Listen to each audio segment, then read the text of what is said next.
Nós vamos dar sequência à nossa série de mensagens Hábitos Espirituais. Estamos tratando de algumas disciplinas cristãs. Já vimos algumas delas. Domingo passado falamos sobre o silêncio. O Rogério esteve compartilhando conosco domingo passado sobre esse tema, a disciplina do silêncio. Não sei como é que foi a sua semana nesse sentido, né? Mas saímos muito desafiados também, né? E hoje nós vamos olhar para uma outra prática cristã, que é a prática da confissão. Obrigado, Márcio. A prática da confissão também é um hábito, uma disciplina cristã muito importante, né, na nossa caminhada com Jesus. E hoje nós vamos olhar então para esta prática. E o texto que eu vou estar olhando com vocês, o texto é o texto de 1 João, a carta do apóstolo João, 1 João, capítulo 1, do versículo 5 ao versículo 10. 1 João fica lá no finalzinho da Bíblia, tá? Antes de Apocalipse ali, as últimas cartas ali, Judas, você tem 1ª, 2ª, 3ª João. Primeira carta não é o Evangelho de João, tá? É a carta de 1 João, capítulo 1. Nós vamos ler do versículo 5 até o versículo de número 10.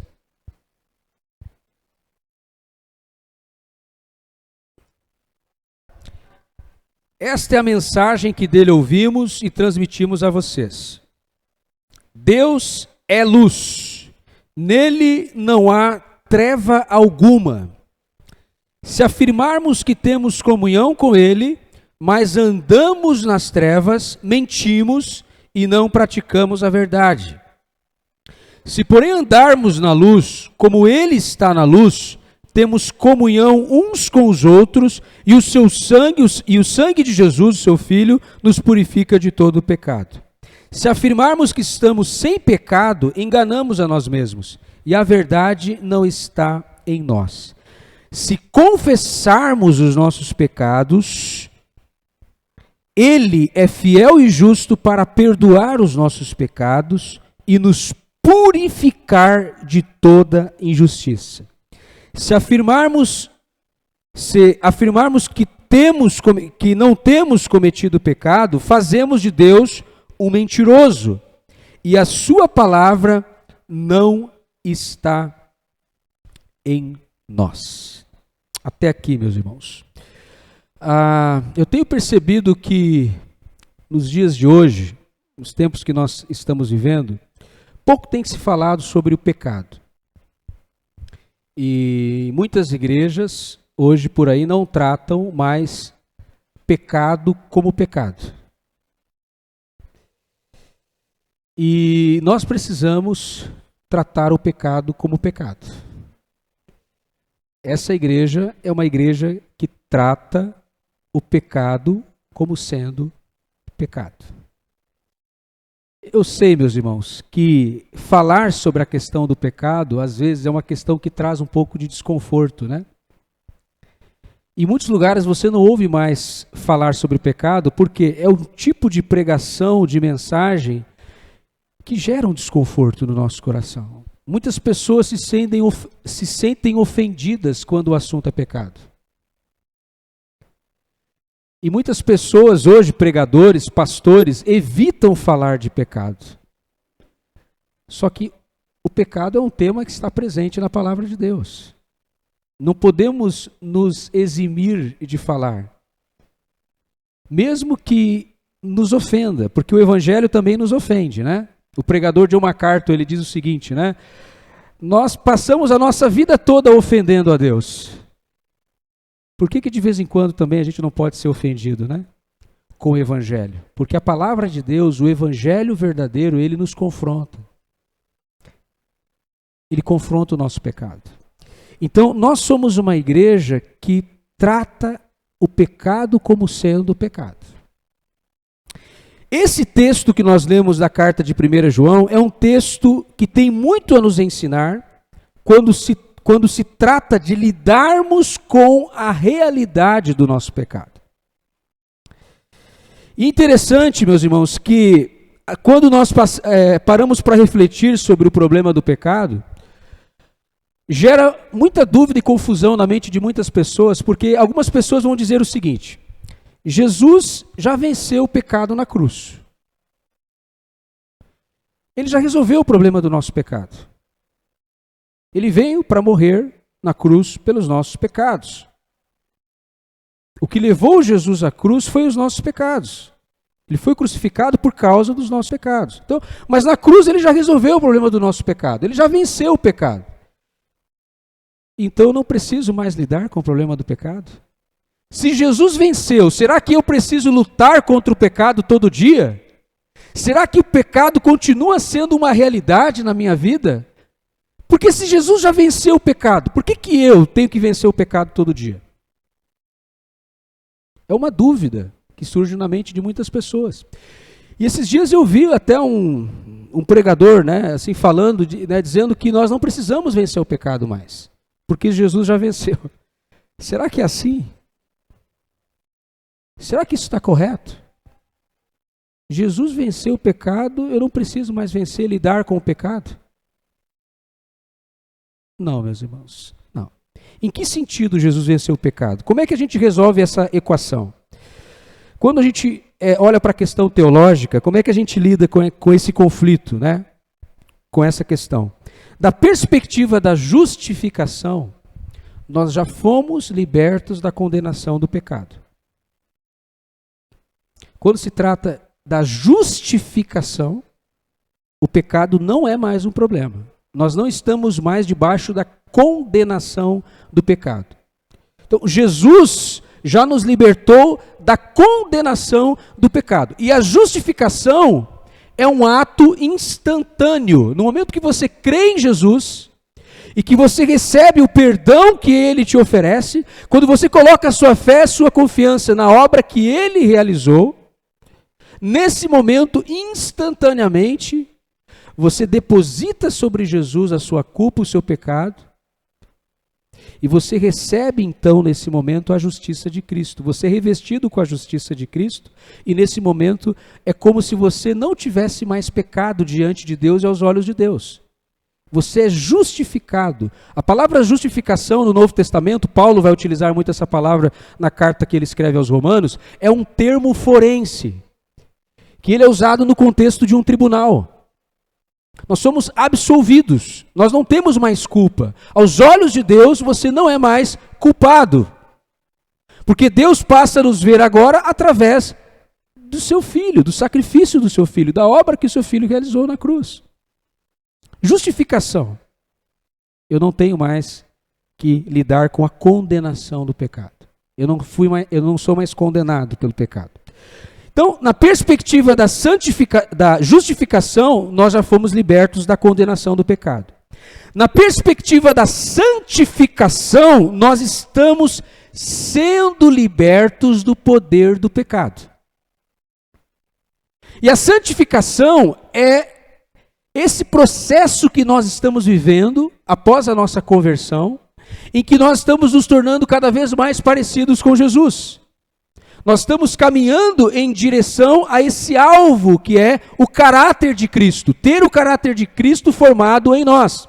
E esse é um processo gradativo e progressivo.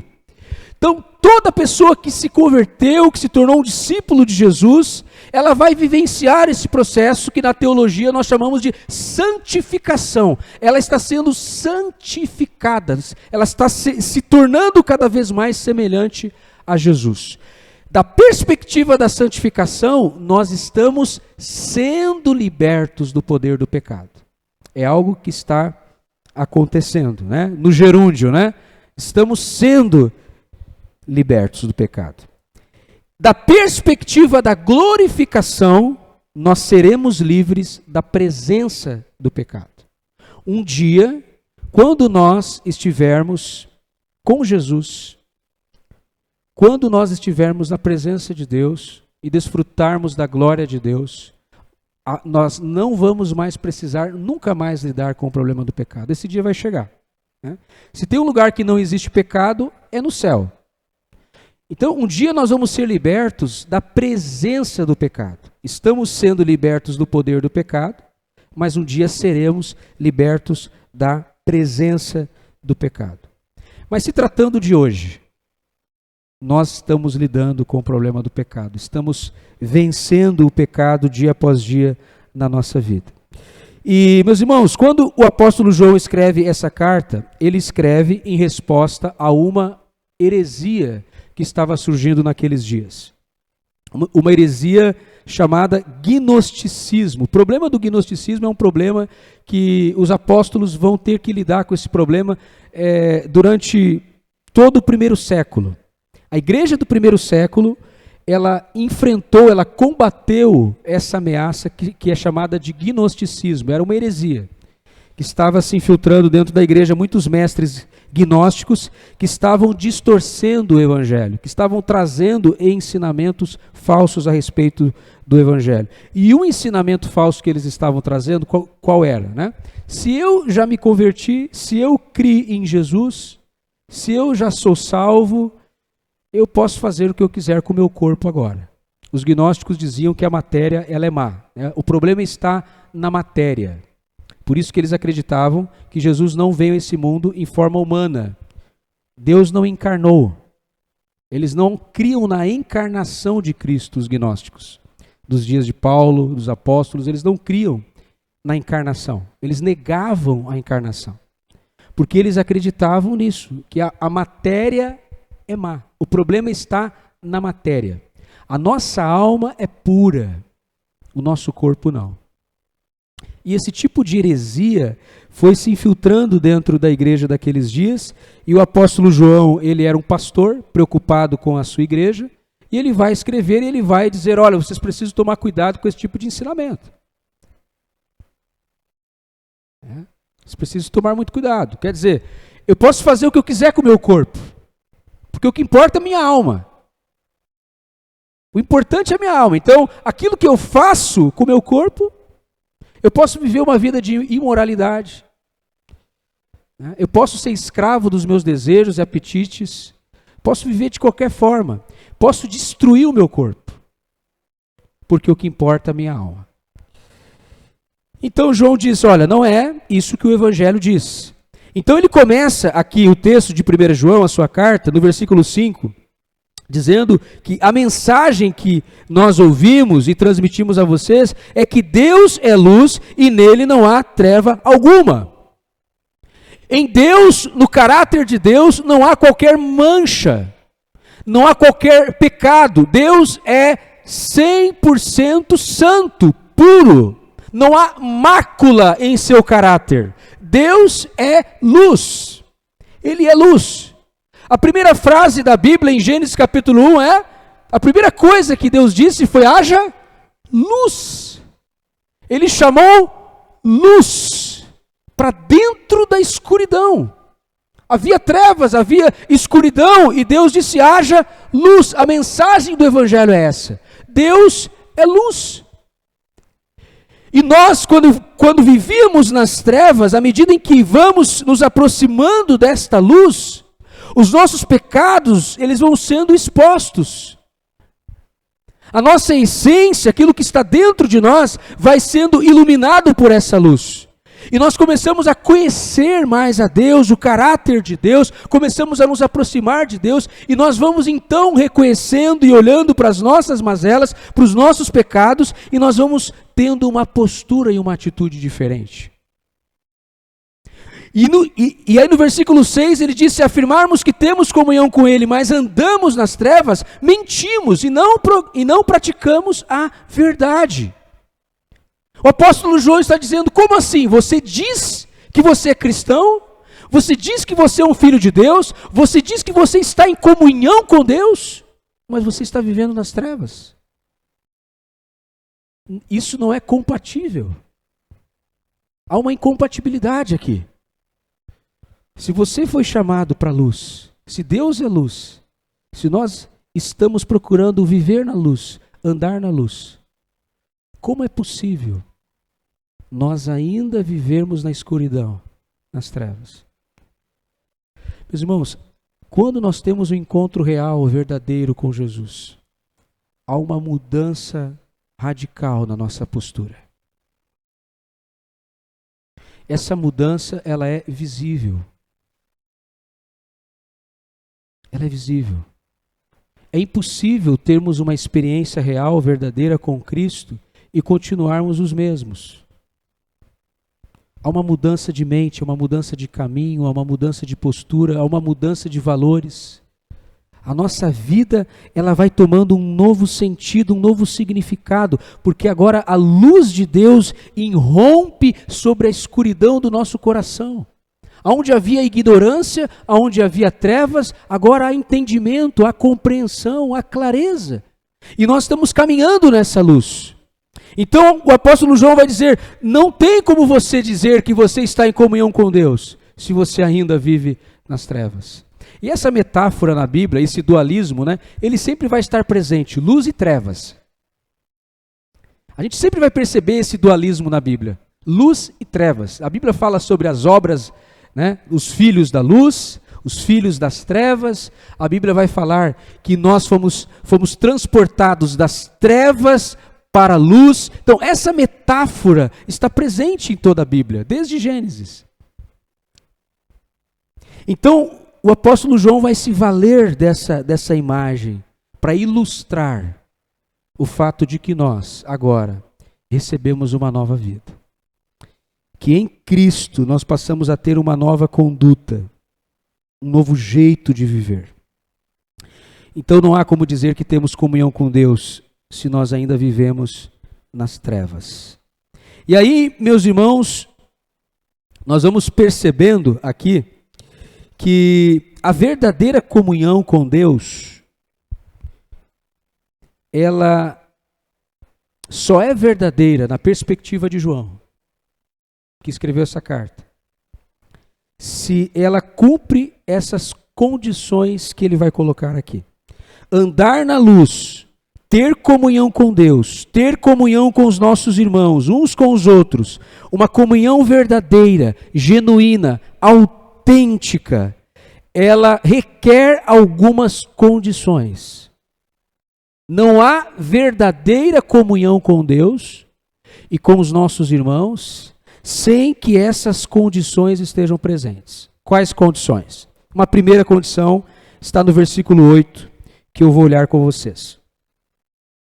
Versículo 8 diz assim: se afirmarmos que estamos sem pecado, lembrando que aqui a palavra pecado está no singular, então há uma mudança, né, de sentido quando essa palavra aparece no plural, aqui está no singular. Se afirmarmos que estamos sem pecado, enganamos a nós mesmos e a verdade não está em nós. Uma primeira condição, ou podemos chamar de evidência, de que nós estamos andando nessa luz, que nós somos filhos da luz, que nós temos uma comunhão verdadeira com Deus, é o fato de que nós admitimos que somos pecadores. Primeira condição, admitir que somos pecadores. Pecadores. Assumir a nossa condição de pecadores. Meus irmãos, aquela pessoa que não se reconhece pecadora, ela vive num caminho de auto-engano, de auto-ilusão e de autodestruição. Ela está se auto-enganando. É o que o apóstolo João vai dizer. Se você nega que você tem pecado, que o pecado faz parte da sua realidade, você está vivendo no engano. Uma primeira condição, meus irmãos, é essa, é confessarmos que de fato nós somos pecadores. Nós temos uma natureza pecaminosa. Tem uma expressão que é pecado original. O pecado original é aquele pecado que foi cometido pelos nossos primeiros pais, Adão e Eva. Foi o primeiro pecado da história. Primeira vez que o homem pecou, certo? Por causa do pecado original, nós hoje nascemos no pecado. nascemos com uma natureza, herdamos de Adão uma natureza pecaminosa, caída, que é propensa ao mal. Todos nós nascemos com esta natureza, uma natureza pecaminosa, e isso é intrínseco à nossa condição humana. Todos nós nascemos no pecado, em pecado, todos nós somos pecadores. E aí tem uma frase que eu gosto muito, né, de colocar para a gente entender, é uma pergunta, na verdade, né? Nós somos pecadores porque pecamos ou pecamos porque somos pecadores? Uma pergunta dessa de manhã, né? Você peca porque é pecador ou você é pecador porque peca?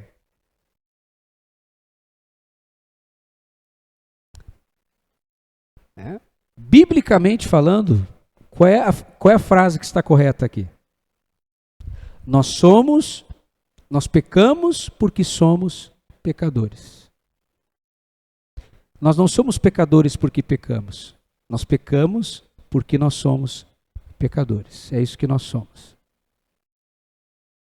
Enquanto nós vivermos nesse mundo, nós vamos ter que conviver com essa natureza, que lutar contra essa natureza. Qual é a diferença de uma pessoa que não se converteu, que não foi regenerada, que não nasceu de novo, não passou pela experiência do novo nascimento? É um incrédulo, digamos assim, é um ímpio, é uma pessoa que ainda não viveu uma experiência profunda de conversão. Ela tem noção do seu pecado. Mas o pecado para ela é como se ela, é uma zona de conforto. Ela tolera o seu pecado e ela lida com o seu pecado de uma forma natural. Ela vive no pecado. A pessoa que nasceu de novo, ela tem uma postura de luta ela declara guerra contra o pecado. O pecado se torna o nosso inimigo depois que nós nos convertemos a Jesus. Se você é um verdadeiro cristão, você vai perceber que o pecado na sua vida hoje é um inimigo a ser vencido, não um amigo. Você não tem uma relação de amizade com o pecado. Antes de Jesus, nós éramos amigos do nosso pecado. Depois de Jesus, nós temos agora o pecado como nosso inimigo. Há uma diferença. E, meus irmãos, a herança pecaminosa, a natureza pecaminosa é algo que está presente no nosso DNA. Se tem uma doutrina que é empírica, que é provada de forma empírica, é a doutrina do pecado. A doutrina mais empírica que nós temos é da natureza pecaminosa, porque basta olhar, né? Basta olhar para a história, a gente vai ter comprovação disso, que o homem é sempre propenso ao mal. Uma criança, por exemplo, né? A gente olha para as crianças, a criança quando ela faz um pecado, a primeira coisa, né? Quando ela mente, quando ela faz uma coisa errada, qual é a reação da criança? A primeira reação dela: não fiz, não fui eu. Né? Ela nega que ela fez, ela mente. As crianças são assim, a gente precisa ensinar, mas quem é que ensinou elas a mentir? Por que ela já nasceu com essa propensão? A gente olha para as crianças, elas são fofinhas, né? São engraçadinhas, a gente olha que coisa linda, né? As crianças, é um pecadorzinho.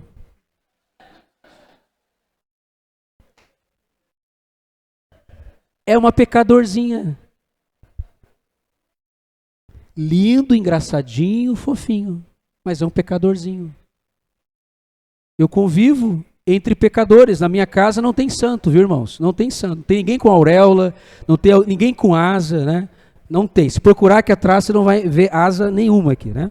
Então, nós somos pecadores, lidando com pecadores, convivendo com pecadores. A nossa igreja é uma comunidade de pessoas imperfeitas, de pessoas pecadoras. A igreja é feita de pecadores. Essa é uma realidade que nós não podemos negar, meus irmãos. A criança pode ser um bebezinho, né? Tem dias, meses de vida. Começa a nascer dente. Põe o dedo ali para você ver, se ele não morde o seu dedo. Né? Põe o dedo, começa a nascer, põe o dedo na boca lá, que se não morde você, né? Tem um pecadorzinho ali, né? Então, meus irmãos, o pecado é algo inerente e que faz parte da nossa condição, da nossa realidade como seres humanos. Ninguém escapa disso. Ninguém escapa. Então, eu acho que é uma primeira questão que a gente precisa olhar, né, que é importante, é admitirmos que nós somos pecadores. E como é difícil admitir, como é difícil reconhecer que nós temos um problema. E o nosso maior problema se chama o pecado. É o pecado. É o nosso maior problema. Não são dívidas, né?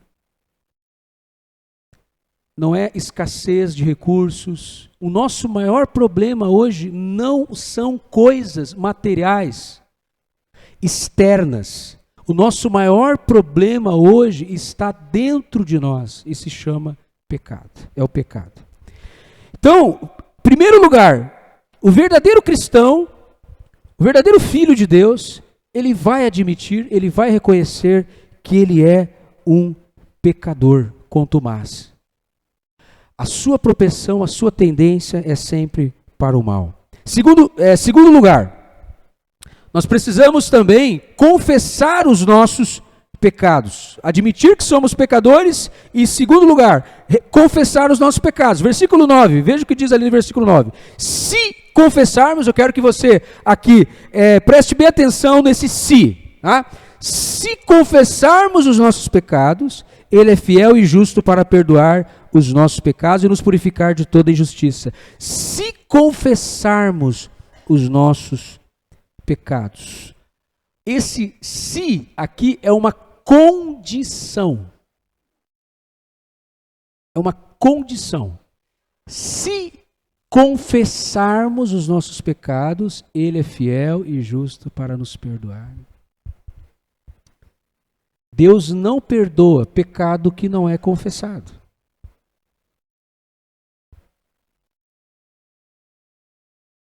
O pecado perdoado é o pecado que é confessado. Nós temos que resgatar como cristãos a teologia da confissão. Porque, meus irmãos, nós temos uma herança, de certa forma, católica, né? Todos de nós aqui, os meus pais eram católicos, né? Você de repente vem de uma família católica, onde o católico mesmo praticante, o que ele faz? Ele vai no confessionário se confessar para o padre, né? Eles têm uma teologia da confissão também. Existe o confessionário na Igreja Católica, que inclusive hoje é uma discussão dentro da Igreja Católica, porque isso está em declínio, as pessoas não estão indo mais se confessar para os padres, isso é uma coisa que está em discussão dentro da Igreja Católica hoje. Em muitos lugares não existe mais o confessionário, o lugar que você vai para praticar essa doutrina da confissão, você não se confessa mais, né? Uma vez o meu vizinho, fazia tempo que eu não via isso, o meu vizinho lá, né? Já é um senhor de idade, ele vai, essa semana eu fui lá no padre lá me confessar, né? Fui lá na igreja, fui lá me confessar. Isso é muito comum entre os católicos, né? Confessar os pecados. Só que existe um problema nisso. Que é aquele problema, você vai vivendo a semana toda como pecador, você vai pecando à vontade, né? Você vai acumulando pecado durante a semana, porque lá no domingo você vai confessar todo o seu pecado, né? Então você vai resolver lá no domingo. E nós evangélicos temos essa herança também. A gente acha que na semana a gente pode pecar à vontade, porque lá no final de semana, lá no culto, eu vou ter um lugar onde eu vou aliviar a minha consciência. Para mim continuar pecando ao longo da semana, né? Então, meus irmãos, nós precisamos tomar muito cuidado com isso, né? Porque a verdadeira confissão, né, ela acontece diariamente. Todos os dias, sempre, constantemente, nós precisamos estar nos confessando a Deus. Ele é o nosso sumo sacerdote. Ele é aquele a quem nós podemos ir a qualquer momento para abrir o nosso coração e revelar a Ele o que está lá dentro do nosso coração, expor a Ele a nossa realidade, o nosso pecado. E a confissão é um gesto de reconhecimento, de arrependimento. O texto diz: se confessarmos. Se nós confessarmos, nós vamos experimentar o perdão de Deus. Por que se confessarmos? Porque é uma decisão nossa. Você pode confessar ou você pode não confessar o seu pecado. Você pode viver uma vida ocultando o seu pecado. São duas opções que nós temos em relação ao pecado. Você pode confessar o seu pecado, você pode lidar com o seu pecado dessa forma. Uma outra opção, ocultar, encobrir o seu pecado. Duas formas de lidar com o nosso pecado. Ou confessamos, ou ocultamos, encobrimos. Mas, meus irmãos, nós sempre que ocultamos, e na Bíblia nós vemos essa experiência de algumas pessoas que reteram, ocultaram o seu pecado e viveram as consequências de um pecado não confessado, e talvez para mim a experiência mais marcante da Bíblia, mais emblemática, é a do rei Davi. Por isso ele escreveu o Salmo 32. Salmo 32, vamos olhar lá bem rapidinho para a gente...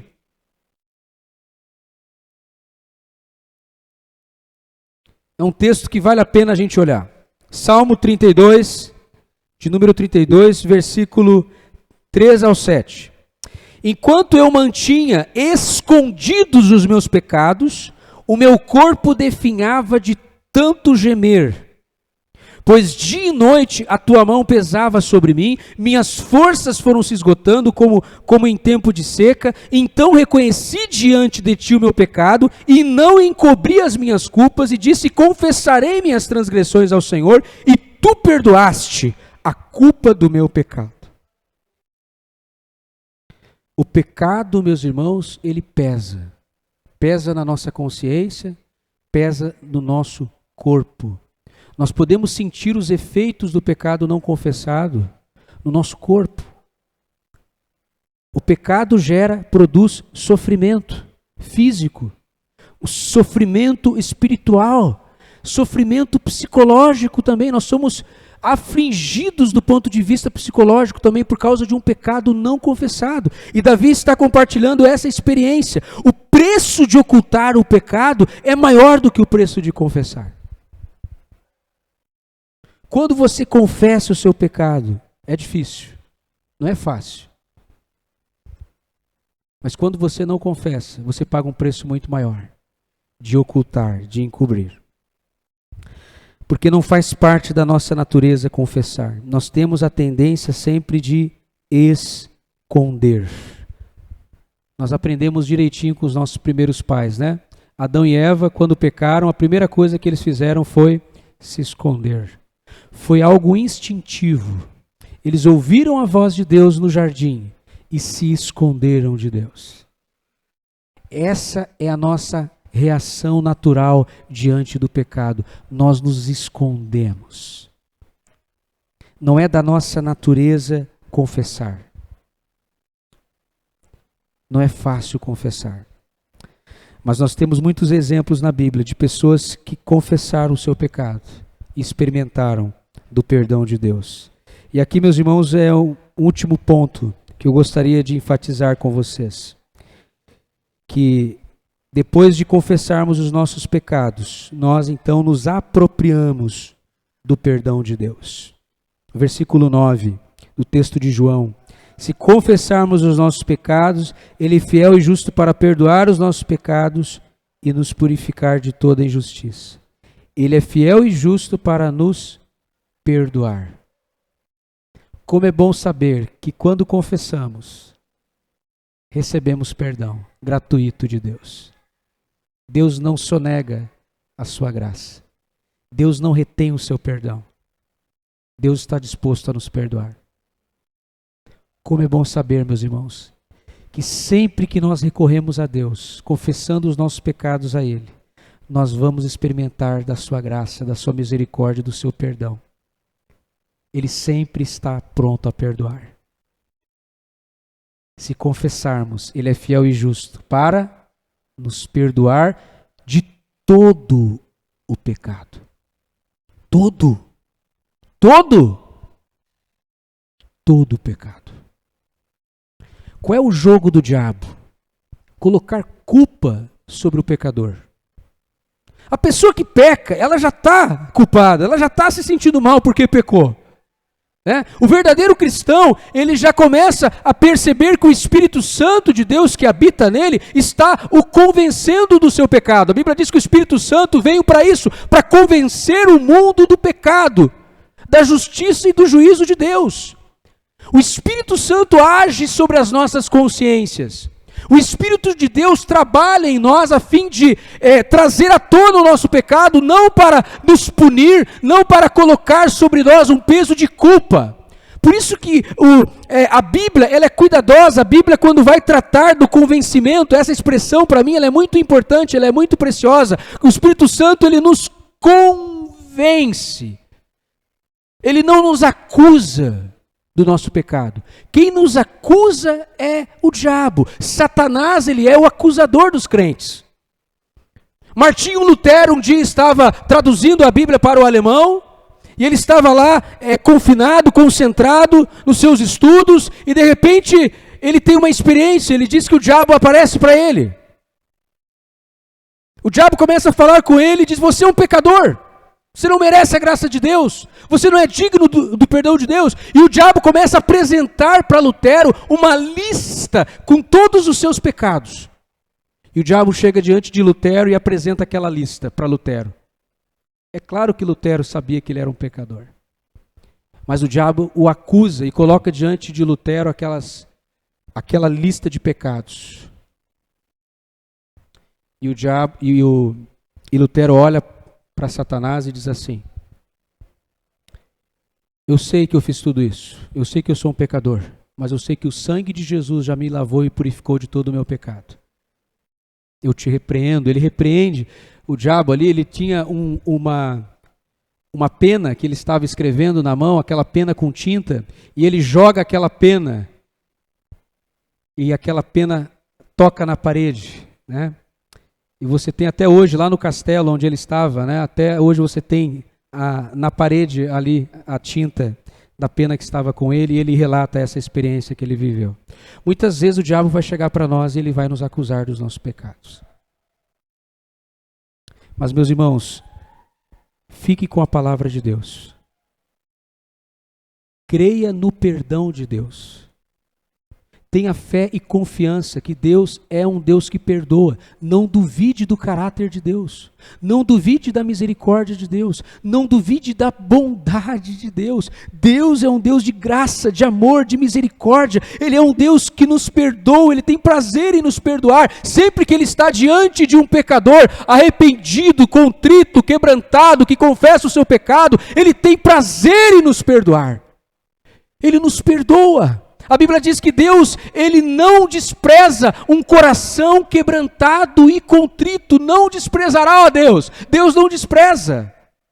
Sempre que você se coloca diante de Deus como um pecador arrependido e confessa os seus pecados a Ele, Ele vai lhe perdoar. Porque há no seu coração sinceridade. Pastor, mas assim, quantas vezes eu tenho que me confessar? E se eu pecar de novo? Continua confessando o seu pecado. E se eu pecar de novo no mesmo pecado, confesse de novo o mesmo pecado. Essa é a nossa luta, meus irmãos. A vida cristã é assim: você dá alguns passos para trás, para frente, dá 5 passos para frente, 3 passos para trás, você continua dando os passos, você vai avançando na vida cristã, à medida que você vai dando mais passos para frente, você vai dando menos passos para trás. É assim, essa é a vida cristã. A nossa luta contra o pecado. E essa luta é diária. Todo dia eu oro com a minha filha, com os meus filhos em casa, e eu ensino eles a fazerem essa oração de confissão. Porque Jesus nos ensinou no Pai Nosso a orarmos assim. Nós estudamos juntos como igreja aqui a oração do Pai Nosso. O que diz lá na oração do Pai Nosso? Perdoai as nossas ofensas, assim como nós perdoamos aqueles que nos têm ofendido. Confissão, na oração do Pai Nosso, Jesus nos ensinou a orar confessando os nossos pecados. Assim como nós oramos pedindo pelo pão diário, dá-nos o pão de cada dia, nós temos que orar pedindo o perdão nosso de cada dia. O perdão nosso de cada dia. Se o pão alimenta o nosso corpo físico, o pão de cada dia, O perdão de Deus é que nos sustenta do ponto de vista espiritual. É o que nos alimenta espiritualmente. É o que nos mantém espiritualmente. É o perdão de Deus. É a graça de Deus, meus irmãos. Então nós precisamos viver uma vida de confissão. E lá em casa o confessionário é aberto todo dia. Todo dia o confessionário está aberto lá em casa. E com os meus filhos no quarto, então, filha, vamos lá. Vamos confessar, né? Senhor, e é bem bonitinho ouvir a minha filha, né, a Esther orando, Senhor, perdoa se eu cometi algum pecado em pensamento, enfim, porque às vezes é assim, meus irmãos, às vezes o pecado não é consumado, né, mas às vezes você idealizou o pecado foi incubado dentro de você, ele nasce de um desejo, de uma cobiça, é o que Tiago vai falar, que o pecado ele vai sendo gestado dentro de nós. Então nós temos que também lidar com esses pecados que muitas vezes nós mesmos talvez não tenhamos conhecimento e consciência deles. Precisamos do perdão de Deus todos os dias. Mas, meus irmãos, por que nós confessamos? Nós confessamos para nos apropriar do perdão de Deus, sabendo que Ele nos perdoa, e o texto de João diz, purifica de toda injustiça. Essa expressão, purificar de toda injustiça, na mente judaica daquela época, os judeus valorizavam muito a questão da purificação. Essa palavra purificar para o judeu ela é muito importante, porque no Antigo Testamento haviam muitos rituais de purificação, objetos eram purificados, pessoas eram purificadas, eram limpas de forma exterior. Por exemplo, se você no Antigo Testamento existia uma lei lá em Levítico, se você tocasse numa pessoa leprosa, você tinha que procurar um sacerdote, e ele ia molhar um hisopo, ele ia derramar água sobre você ali, ilustrando de forma simbólica que você estava sendo limpo daquela contaminação, daquela impureza. Se você tocasse algo impuro, imundo, você precisaria passar por um processo de purificação. No Antigo Testamento era assim. E tudo isso aponta para uma realidade espiritual que nós hoje entendemos, que nós hoje compreendemos. Que o nosso coração precisa sempre ser lavado, purificado. Eu acredito que a gente procura tomar banho todo dia, não é? Todo dia a gente toma banho, né? Via de regra é para ser, né? Espiritualmente é assim. Todo dia nós precisamos nos purificar, nos lavar. O sangue de Jesus é o agente purificador que renova e que remove todas as impurezas do nosso coração. O sangue de Jesus. Não tem detergente melhor, meu irmão. Não tem removedor de mancha melhor do que o sangue do Cordeiro de Deus. Do que o sangue de Jesus. É melhor do que qualquer removedor que você possa encontrar hoje de mancha, de tecido, de roupa. O sangue de Jesus tira tudo. Remove qualquer mancha. E o sangue de Jesus nos purifica de toda injustiça. É como se Deus fosse lá na raiz do nosso pecado, né?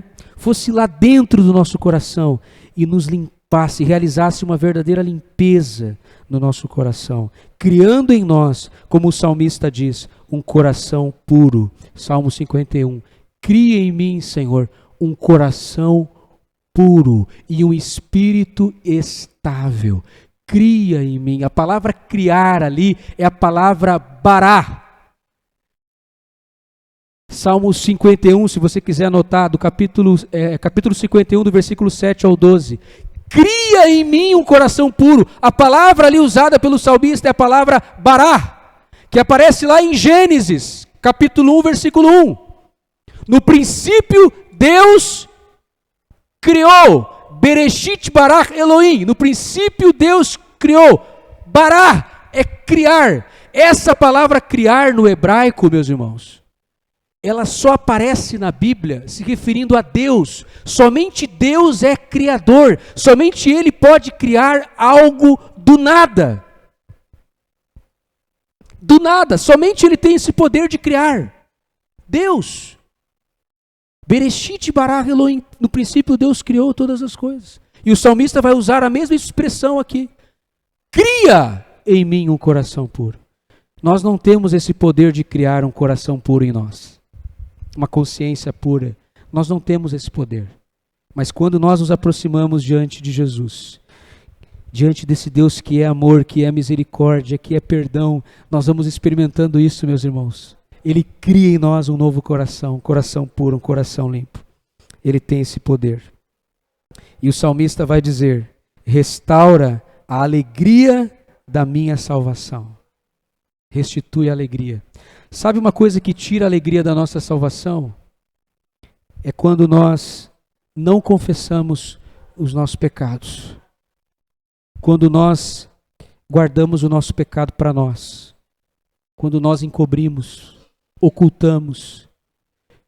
Isso vai nos corroendo por dentro, isso vai roubando de nós a alegria da nossa salvação.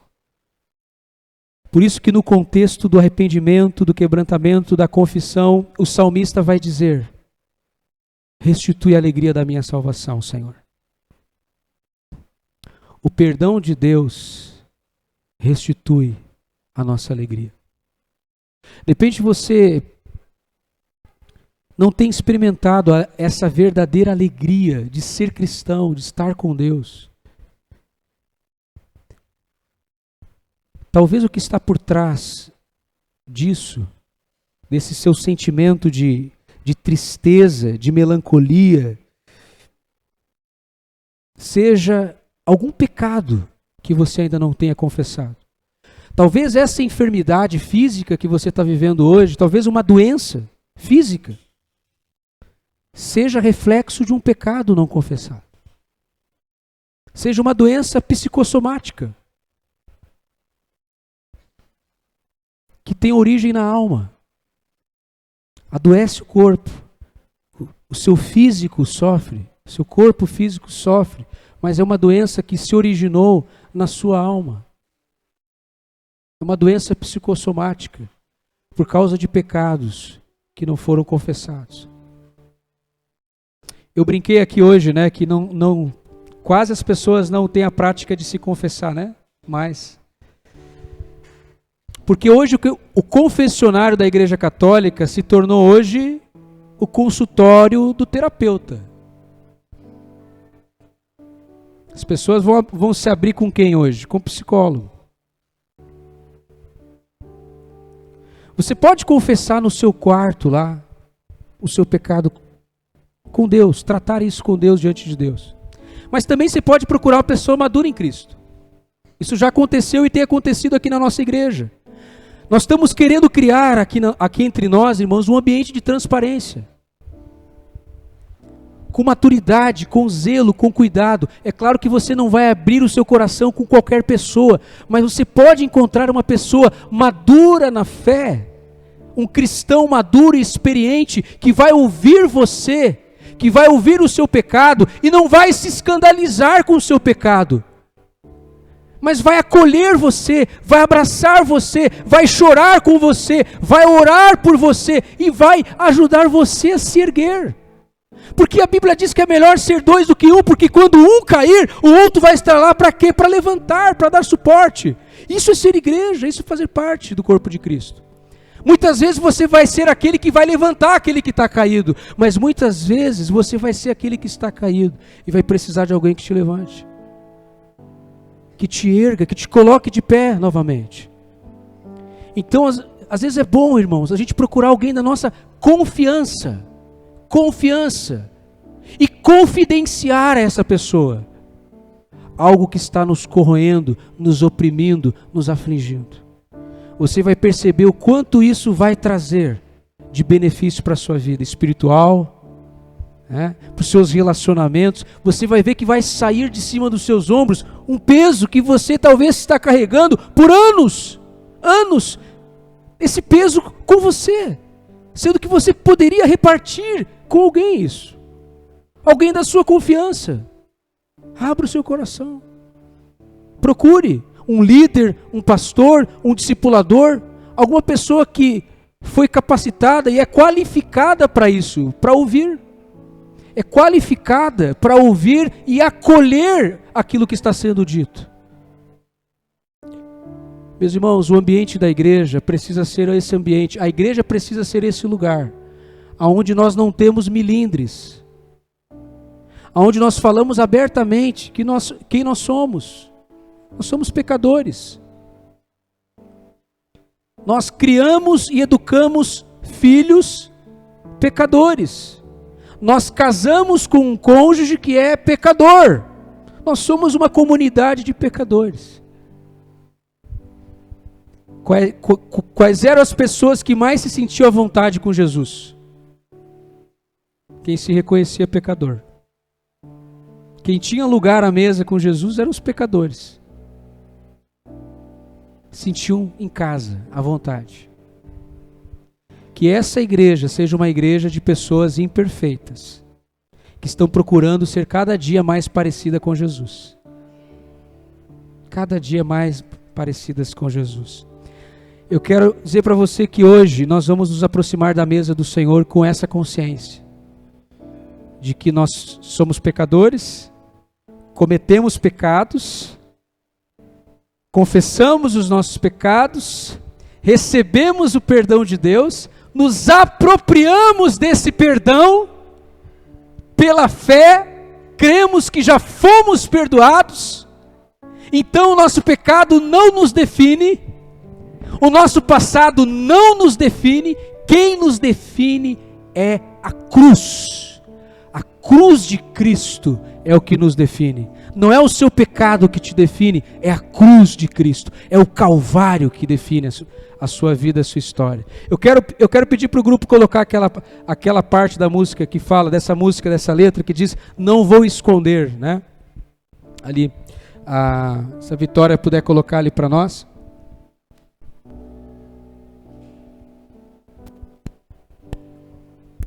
Essa é a parte para mim mais linda dessa música, que mais fala ao meu coração.